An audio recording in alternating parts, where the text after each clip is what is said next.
The line continues, but then it splits into two. This is the account of Abraham's son, Isaac. Abraham became the father of Isaac, and Isaac was 40 years old when he married Rebekah, daughter of Bethuel, the Emorian from Priam, the sister of Laban, the Aramean. Okay, Isaac was 40. So in the previous story, he was 40. Abraham gets told about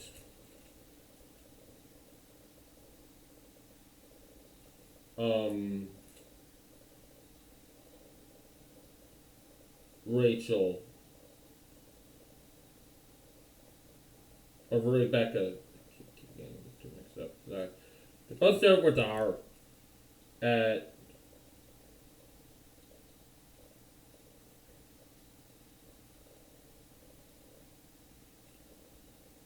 after Isaac was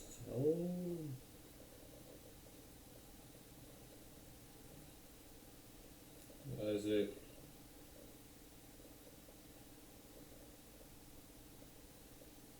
or well he could have been 8 days, so it doesn't give a date how old he was. And plus when it says 8 days here, what do you mean just a little while after? Well of course that's what I mean. Okay, nothing anyway, let's just of course there's nothing creepy on it. Anyway. Isaac prayed to the Lord on behalf of his wife because she was barren. The Lord answered his prayer, and Rebekah, his wife, became pregnant.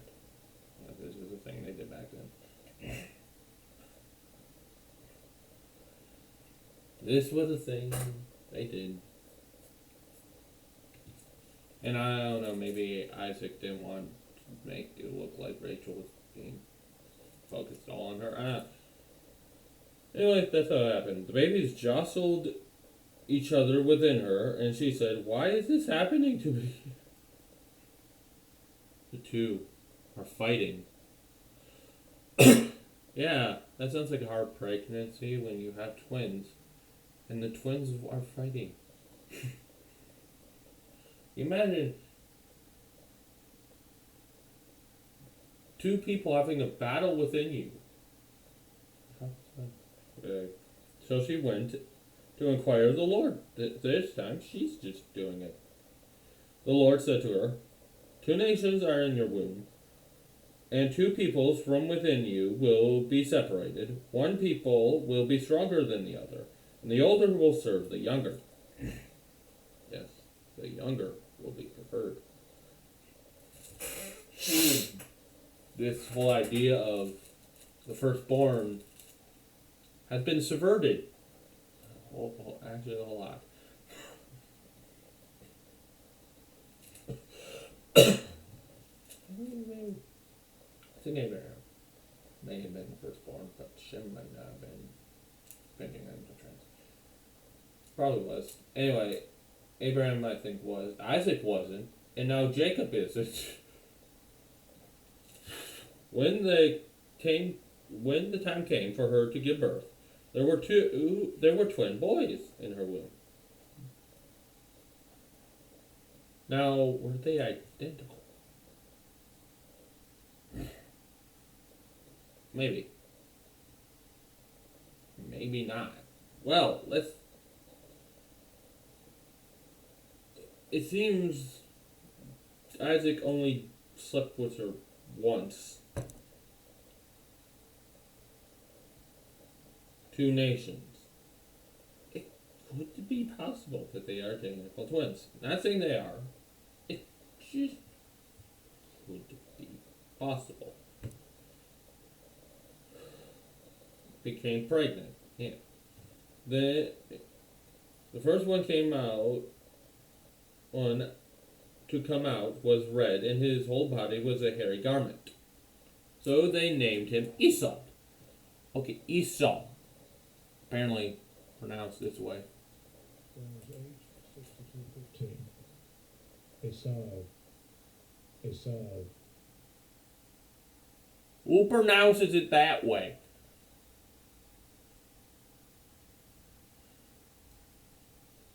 A part of an original expanding. In the New King James Version, this word is following. Esau is in 92 times. Esau literally means hairy. So they saw that he was hairy and named him Harry.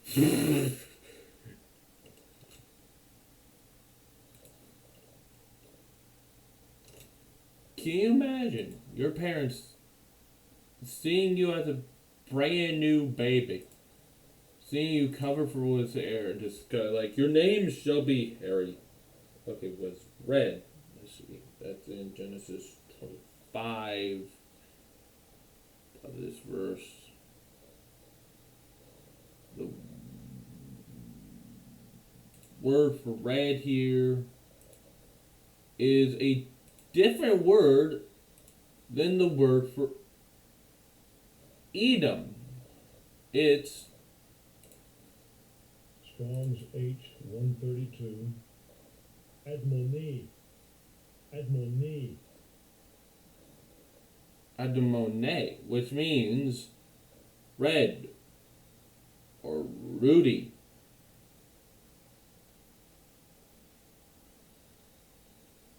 Or reddish. Oh, the hair or the complexion. Red or ruddy. That could just mean maybe a lot of blood vessels to his skin. Blood vessels. Yeah, there's this group of people who think this means he's a white person. But okay, when did this also appear? In 1 Samuel, verse 16, verse 12. So he sent for him and had him brought in. He was glowing with health and had a fine appearance and handsome features. The Lord said, raise and anoint him.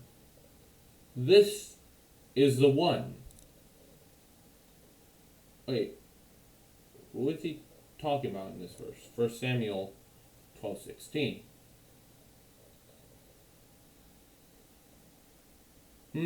Well, maybe we get 1 Samuel 17, verse 42.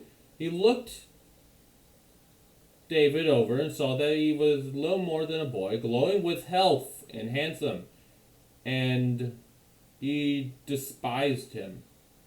Oh wait, David's being described as glowing and with health.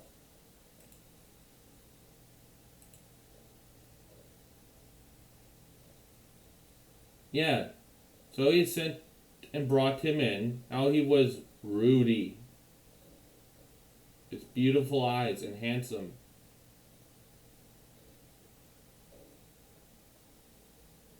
Yeah, still.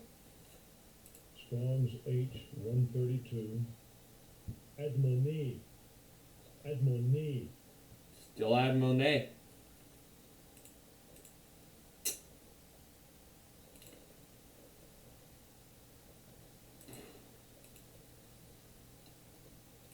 Still Admone. And David?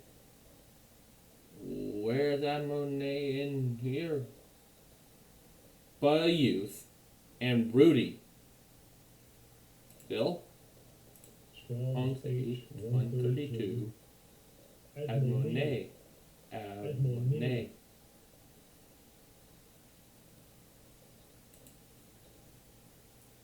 Yeah, so the only other two times this word red is used is also used for saying he was glowing with health. This isn't about his race. This is about him being a healthy baby. A hairy, healthy baby. I know a lot of black Hebrew Israelites and nothing like that, threatening and all stuff, because, you know, that's always been the way of God's people, threatening and death threats, and oh wait, no it's not. It just got brighter. Anyway, let's go on to this early. So they named him Esau. I think it's like Post Malone, not Post Malone, that's a rapper. Maybe. There's Mike Weiner has done with Alan Parr, a black guy, has done a video going after black Hebrew Israelites, and then there's like a whole YouTube channel. I can't think of the guy. But yeah. After this, his brother came out with his hand grasping his Esau's heel. So they named him Jacob.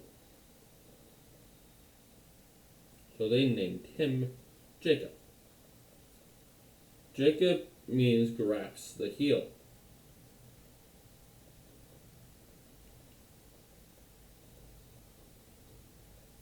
Isaac was 6 years old when Rebecca gave birth to them. Wait a second. Oh, when he married Rebecca, he was 40 when he married. It's 60. This guy waited a whole 10 years. Or been trying for 10 years. Wait. Then that would mean Rebecca was at least probably out of the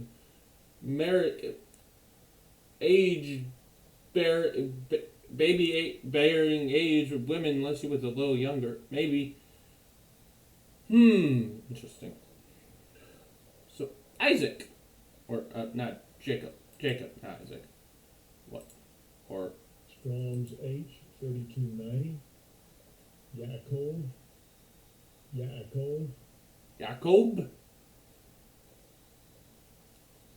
Again, of course, Jacob appears 139 times in the Bible. Proper name.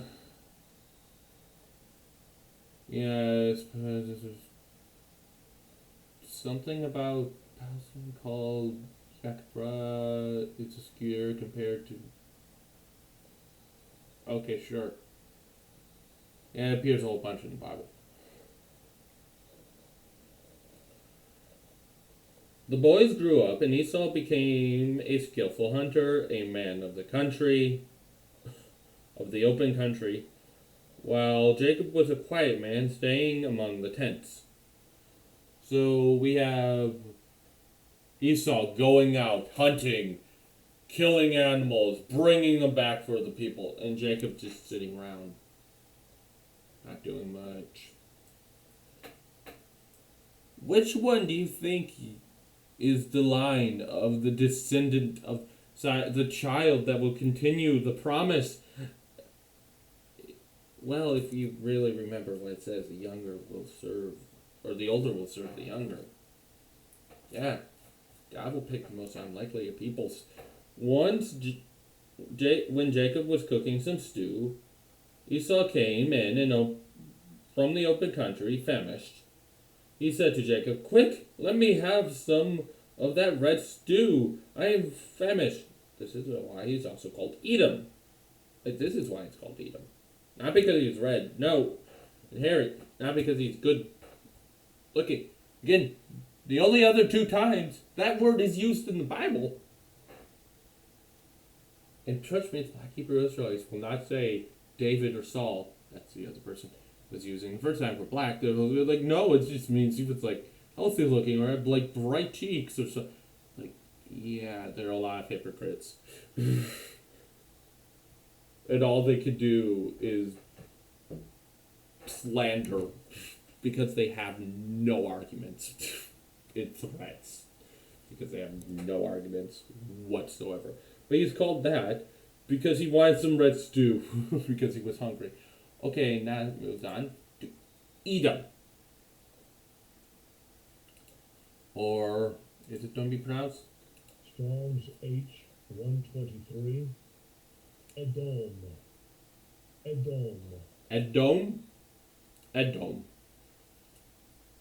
Can I just call it Edom from now on? Anyway, of course, Edom is used Ola in the Bible 87 times. Again, word for red, for Rudy, is used two times, and red only once. In the KJV, the King James, in case anyone's wondering. Anyway, Edom. What is Edom doing? Do?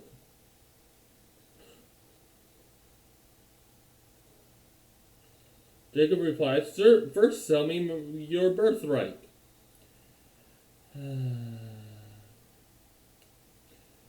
Jacob's a swindler.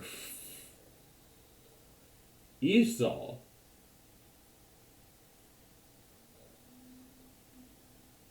is not a good example because, look, I'm about to die. Was he? Well, maybe. Probably not. He's probably just exaggerating. Esau said, "What good is the birthright to me? Oh, it's your right. And you're just going to sell it for some stew?" Don't be like Esau, kids.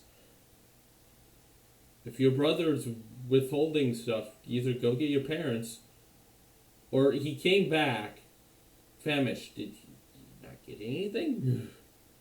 But Jacob said, "Swear to me first." So he swore an oath to him, selling his birthright to Jacob. Then Jacob gave Esau some bread and some lentil stew. He ate and drank, and then got up and left. So Esau despised his birthright. Why did Esau despise his birthright? Because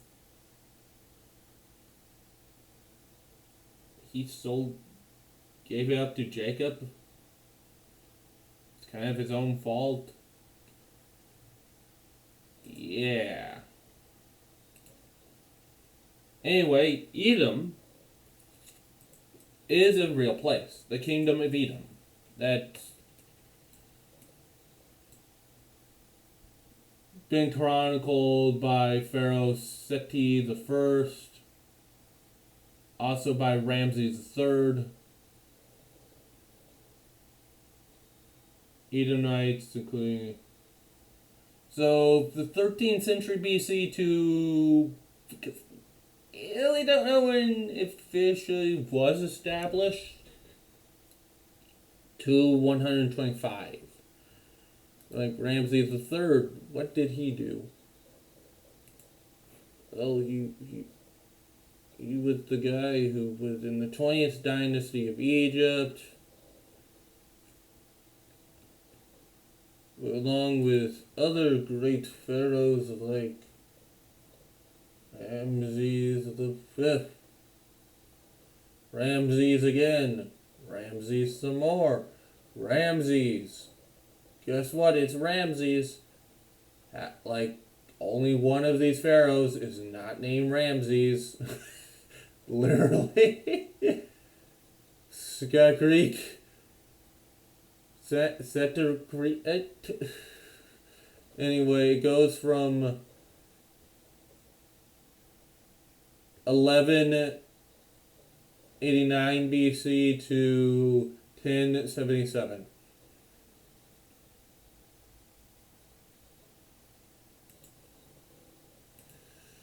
Fourth Dynasty Egypt.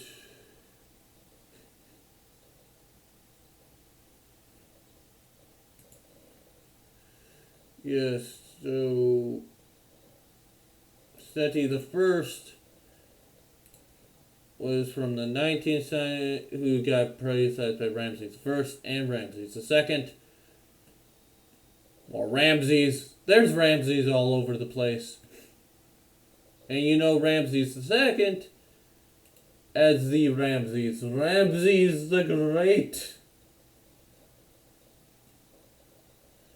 The most probable famous pharaoh, or the pharaoh next to this.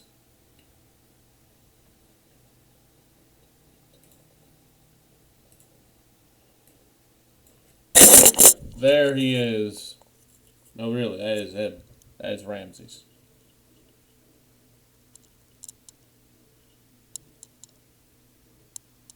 I like his weird hands, and there he be. Anyway, Edom. is down here. Capital Petra. Yes, that Petra. It's kind of in what's now southern Israel, Jordan, Egypt.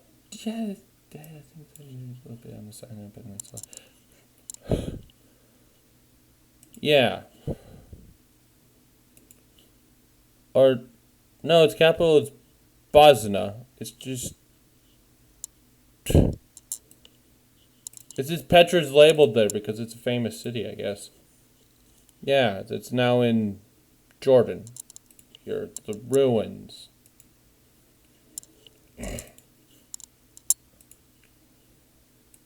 Esau. And here's it in hieroglyphics. Backwards, of course, because the camera flips everything. Anyway. So, yes, there was some Edomites who... So what happened to the Edomites after the whole thing? Well, according to Josephus and Psalmy, they were converted to Judaism in IBX III 9 1 XIV 4 and 4 what? Oh yes. Archelaus captured the Antiochian cities of Edom after in antiquity of the Jews and stuff.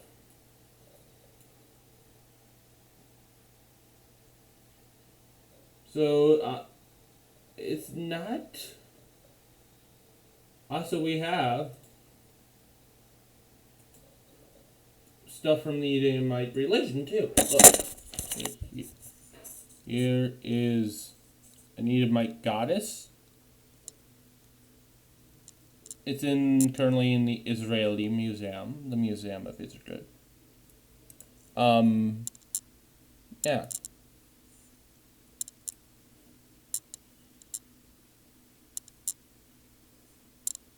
Yes, the nature of Edom is actually largely unknown before their conversion to Judaism. Yes, by the Hemorite Mersin dynasty. Yes, converting to Judaism. In other words, there's possibility some Jews around today aren't really Jews and are the descendants of Edom, of Esau. Or maybe some Arabs too. The Hemorites were a dynasty between 104 BC to 37 BC. You know I'm using BC because BC and BCE mean the exact same thing. If you're wondering, yes, that's the same, like, one herald was part of. Anyway.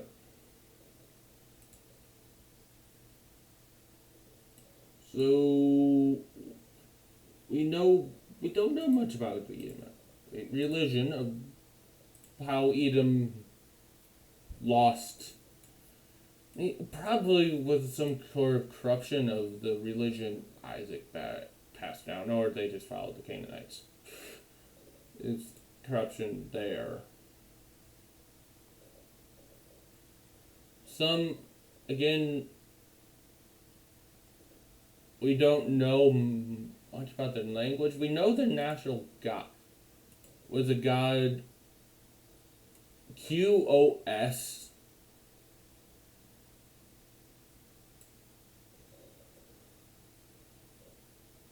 So, yes, and it does appear in the Old Testament. And Ezra and Nehemiah.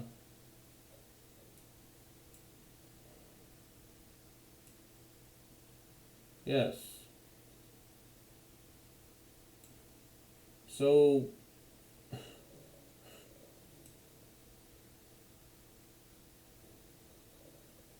thing is, this national god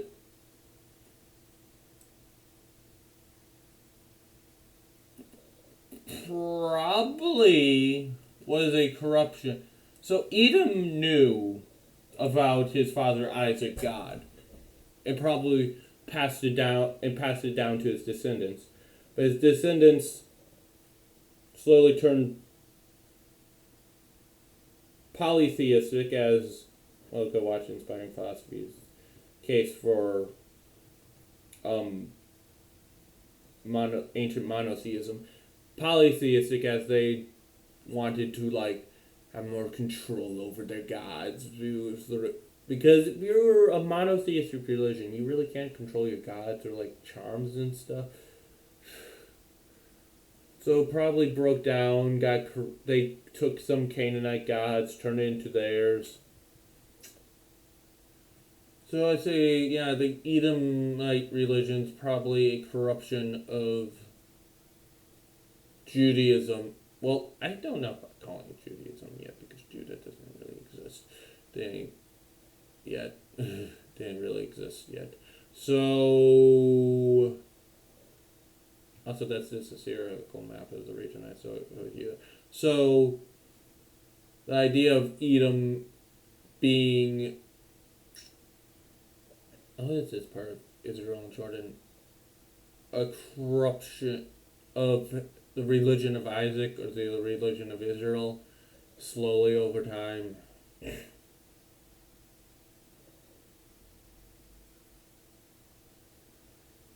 Oh wait, apparently, so in the time of, so Stradbro, running around the time of Jesus, held that the Armenians who he identified as Nubian in origin. Okay. Also due to adopted Jewish customs. Yes.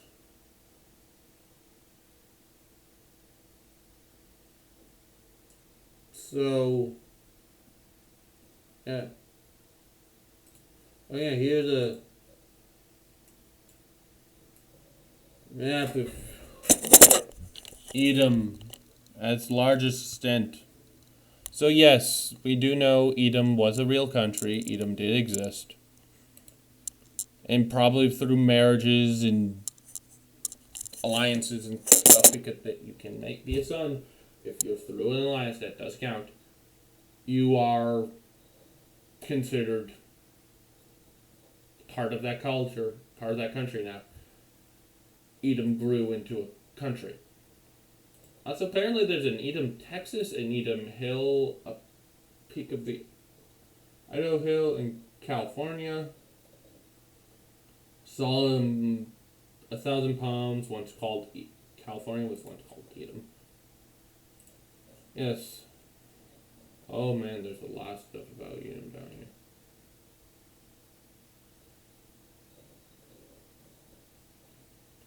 Anyway. Oh yeah. That's what we're like at Braun. Anyway.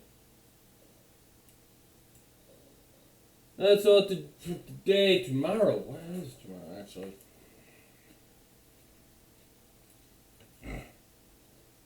Oh, man. Oh, not that. Oh, that. Isaac and making another treaty. Well then.